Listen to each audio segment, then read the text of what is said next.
Welcome to my story. O Stree Repu. అలా యాదయ్య మాట విన్న వెంటనే కత్తిని బలంగా మామిడి చెట్టుకు గుచ్చి నుదుటి నుండి కారుతున్న చెమటను చేత్తో విసిరి, ఊళ్ళోకి మనకు తెలియకుండా నలుగురు వచ్చారు. వాళ్ళు వెంకటపతి షెడ్డులో ఉంటున్నారంట. వాళ్ళందరినీ రాత్రికి లేపేయి అని నులక మంచంపై ఉన్న టవల్ తీసుకుని తుడుచుకుంటూ చాలా సులువుగా చెప్పేస్తాడు. సరేనయ్యా, రాత్రికే లేపేస్తాను. యాదయ్య కూడా సమాధానమిస్తాడు.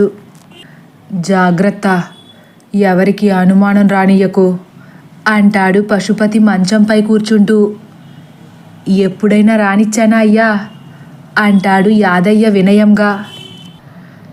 ఇప్పుడు నువ్వు చంపేది పోలీసోడి కుటుంబాన్ని, అందుకే ఒళ్ళు దగ్గర పెట్టుకుని ఎవ్వరికి అనుమానం రాకుండా పని కానిచ్చేయి అంటూ పక్కనే ఉన్న రాగి చెంబులో నీళ్లు తీసుకుని గడగడ తాగేస్తాడు. సరేనయ్యా, ఆ మాస్టారు ఉన్న ఇంట్లోనే కదా అయ్యా అని సందేహాత్మకంగా చూస్తాడు యాదయ్య. వెళ్ళు, రేపు ఉదయం వాళ్ళ చావు కబురుతో నేను నిద్రలేవాలి అంటాడు పశుపతి. చిత్తమయ్యా అంటూ ఒక్క నిమిషం కూడా ఆగకుండా అక్కడి నుండి వెళ్ళిపోతాడు యాదయ్య. సమయం మధ్యాహ్నం 4 గంటలు. బుట్టాయగూడెం అడవుల్లో. ఎలాగైతే ముప్పు తిప్పలు పడి ఆ అడవిలో వీళ్ళ అదృష్టం కొలది కనిపించిన 2 గిరిజనులను అడిగి ఆ కాళికాదేవి ఆలయానికి చేరుకుంటారు వీళ్ళ ముగ్గురు. ఆ ప్రదేశమంతా పెద్ద పెద్ద చెట్లతో కప్పబడిన ఒక పెద్ద కొండ ప్రాంతం. ఎటు చూసినా వీళ్లకు మనిషన్న వాడి జాడ కనపడడం లేదు. సాయంత్రం కావస్తుండడంతో పక్షుల వింత వింత శబ్దాలను, జంతువులు చేసే భయంకరమైన వింత శబ్దాలను వింటూ ఆ ప్రదేశం కూడా భయంతో మౌనంగా ఉండిపోయిందా అన్నట్లుంది. ఎక్కడా ఒక్క చెట్టు కూడా కదలకుండా స్థాణువుల్లా మారి నిటారుగా నిలబడ్డాయి. ఆ కొండకు దిగువ ఉన్న గుహలోనే ఆ ఆలయం ఉందని తెలిసింది వీళ్లకు. అసలు దెయ్యాలు ఉంటాయా అనే భ్రమలో ఉన్న వీళ్ళందరికీ ఆ దెయ్యం తన ఉనికిని తెలియజేయడంతో అప్పటి వరకు వాళ్ళలో ఉందనుకున్న ధైర్యం ఒక్కసారిగా ఎక్కడికి పోయిందో తెలీదు. వాళ్ళ మనసులో దాగి ఉన్న భయం మాత్రం 1000 పడగలు విప్పిన ఆదిశేషులా మారి దేనిని చూసినా భయపడేలా వీళ్లను మార్చేసింది. ఆ భయంతోనే వీళ్ళ అడుగులు పడి పెళపెళమంటున్న ఎండుటాకులు, ఎండు పుల్లల శబ్దాన్ని వింటూ నెమ్మదిగా నడుస్తూ ఆ గుహ ముందుకు వెళ్ళి గుహలోకి నెమ్మదిగా అడుగు పెడతారు. గుహంతా చాలా చీకటిగా ఉంది. లోపలికి వెళ్ళాలా వద్దా అన్నట్లు భయం భయంగా అడుగులో అడుగేస్తున్నారు ముగ్గురు. సారథి ముందు వెళుతున్న రుద్ర చేయి పట్టుకుని వెనక్కి తన చేయిని చూపిస్తాడు. రుద్ర, రాధాకృష్ణ వెనక్కి తిరిగేసరికి వెనక పక్కన గుహ గోడకు ఆనుకుని ఒక పెద్ద కాళికామాత విగ్రహం చాలా ఉగ్రంగా కనిపిస్తుంది. ఆ పక్కనే ఆ విగ్రహానికి 2 పక్కల 2 దివిటీల్లో 2 జ్యోతులు వెలుగుతూ కనిపించాయి. ఆ వెలుగు అమ్మ ముఖంపై పడడం వల్ల కాబోలు ఆ ముఖం స్పష్టంగా పెద్ద పెద్ద కళ్ళతో, పూర్తిగా బయటకు తెరచిన నాలుకతో చూసిన వాళ్లను భయకంపితులను చేసే విధంగా ఉంది. ఒక్క నిమిషం ముగ్గురు ఆ అమ్మను చూస్తూ మౌనంగా నిలబడిపోయారు. నెమ్మదిగా అమ్మ నుంచి చూపు తిప్పుకుని పక్కకు చూసేసరికి జుట్టు పూర్తిగా నెరసిన ఒక ముసలి వ్యక్తి ఎండిపోయిన దేహంతో తల క్రిందులుగా నుంచుని కళ్ళు మూసుకుని కనిపిస్తాడు. అతని గడ్డం అతని ముఖాన్ని కనపడకుండా చేస్తుంది. మెడలో వేసుకున్న అనేక దండలు కూడా అతని ముఖంపై వేలాడుతున్నాయి. ఆయన్ని తదేకంగా చూస్తూ, ఆయనేనా పూజారి అంటాడు నెమ్మదిగా రుద్ర. ఆయనే అయ్యుంటారు అని రాధాకృష్ణ కూడా నెమ్మదిగానే అంటాడు. ష్, ఆయన ధ్యానంలో ఉన్నట్లున్నారు, నెమ్మదిగా మాట్లాడండి అంటాడు సారథి నోటిపై వేలేసుకుని. ముగ్గురు ఆయనతో మాట్లాడడానికి కూడా భయపడి అలానే చూస్తూ నిలబడ్డారు. అలా ఒక పావుగంట గడిచిపోయింది. సారథి గారు, ఎంతసేపని ఇలా నిలబడతాం? ఆయన్ని పిలవండి అంటాడు రుద్ర. పర్లేదంటావా బాబు అంటాడు సారథి తడబడుతూ. ఇంతలో ఆయన కళ్ళు అమాంతం తెరుచుకున్నాయి.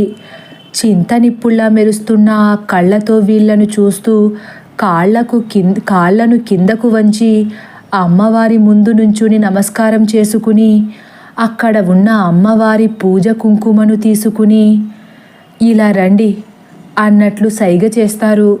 నెమ్మదిగా రాధాకృష్ణ ముందుకు వెళ్ళి నిలబడి చేయి చాపుతాడు. ఆయన చేతిలో కుంకుమను వేస్తూ, ఆత్మలతో పరిచయాలు, ప్రాణాలతో చెలగాటాలు, కలసిరాని కాలంలో తరుముకొస్తున్న మృత్యువుకు ఎదురెలుతున్నారు అని ఆయన గంభీరంగా చెబుతుంటే వీళ్ళు నివ్వెరబోతూ ఒకరి ముఖాలు ఒకరు చూసుకుంటున్నారు. సారథి అమాంతం ఆయన కాళ్లపై పడిపోయి, స్వామి, మా పరిస్థితిని కళ్ళతో చూసినట్లే చెప్పేశారు. ఈ సమస్యకు మీరు పరిష్కారం చూపించగలరని నమ్మకంతో వచ్చాము. మమ్మల్ని ఆ దెయ్యం బారి నుండి కాపాడండి స్వామి అని ప్రాధేయపడతాడు. కష్టాన్ని కోరి వచ్చారు. పగతో రగులుతున్న ఆత్మను అడ్డుకోవడం మీ వల్ల కాదు అంటూ దివిటీపై నూనె పోస్తూ చెబుతారు స్వామి. మాలాంటి అల్పుల వల్ల కాకపోవచ్చు, కానీ మీలాంటి ఉపాసకుల వల్ల కానిదేముంది స్వామి అంటాడు సారథి మోకాళ్లపై కూర్చుని నమస్కారం చేస్తూ. అవును స్వామి, మీరు ఆ ఆత్మ నుండి మమ్మల్ని కాపాడితే ఒక అమాయకురాలి భర్త జాడ తెలుసుకోగలం. మాకు ఈ ఒక్క సహాయం చేసి పెట్టండి స్వామి అని రాధాకృష్ణ కూడా ఆయన కాళ్ళ దగ్గర పడతాడు. వీళ్లను చూసి రుద్ర కూడా వెంటనే ఆయన కాళ్లపై పడతాడు. ఆయన గంభీరమైన స్వరంతో, మంచి పనికి పూనుకున్నారు, ఇంకో మంచి పని జరగకుండా అడ్డుకోమంటున్నారు. అడ్డుకునే శక్తి నాకున్నా అమ్మ ఆజ్ఞ లేనిదే నేను ఏ పని చేయలేను అని స్వామి ఏదో మాట్లాడేసరికి ముగ్గురు ఆశ్చర్యంగా ఉండిపోయారు. ఇంతలో సారథి గద్గదమైన గొంతుతో, స్వామి అలా అనకండి, మీరు ఆ ఆత్మను బంధించనిదే మా పని పూర్తి కాదు అని వేడుకుంటాడు. ఆ ఆత్మను బంధిస్తే పూర్తవ్వాల్సిన ఇంకో ముఖ్యమైన పని కూడా పూర్తవ్వకుండానే ఆగిపోతుంది అని కళ్ళను పెద్దవి చేసి చూస్తారు స్వామి. అంటే ఆ ఊళ్ళో ఉండాలంటే ఆ ఆత్మకు మేము బలవ్వక తప్పదంటారా?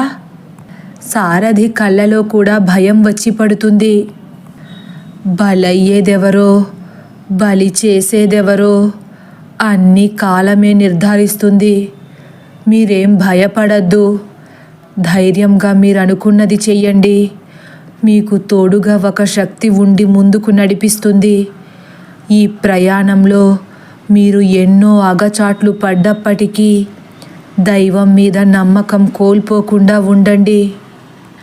స్వామి, మరి ఈ పోరాటంలో మా ప్రాణాలు కోల్పోతామేమోనని భయంగా ఉంది అని సారథి దీనంగా అడిగేసరికి స్వామి కాళికామాత పాదాల దగ్గర ఉన్న కుంకుమను ఒక పెద్ద ఆకులో పోస్తూ, ఈ కుంకుమని నీళ్లలో కలిపి మీ ఇంటి చుట్టూ ఒక వలయంలా ఈ కుంకుమ నీటిని పోయండి. ఆ ఆత్మ మీ జోలికి రాదు. అలాగే అందరూ ఈ కుంకుమని నుదుటిన ప్రతిరోజు ధరించండి. వచ్చే ఆపద ఆమడ దూరం పారిపోతుంది అని చెప్పుకొస్తారు స్వామి. అయితే ఈ కుంకుమ మా ప్రాణాలు కాపాడుతుందా స్వామి అంటాడు రాధాకృష్ణ కుంకుమను తీసుకుంటూ. భగవంతుని శక్తిని ఎదురించగల శక్తి ఏదీ లేదనే నమ్మకంతో ఉండండి, ధైర్యంగా వెళ్ళండి అని ఆ స్వామి మళ్ళీ గంభీరంగా చెబుతారు. ముగ్గురు సంతోషంగా ఆ కుంకుమను ఒక సంచిలో భద్రంగా పెట్టుకుని వెనక్కి బయలుదేరారు. తదుపరి భాగం కోసం వేచి ఉండండి. ఒకవేళ నా కథ కానీ మీకు నచ్చినట్లయితే లైక్ చేసి సబ్స్క్రైబ్ చేయడం మర్చిపోకండి. Thank you for watching.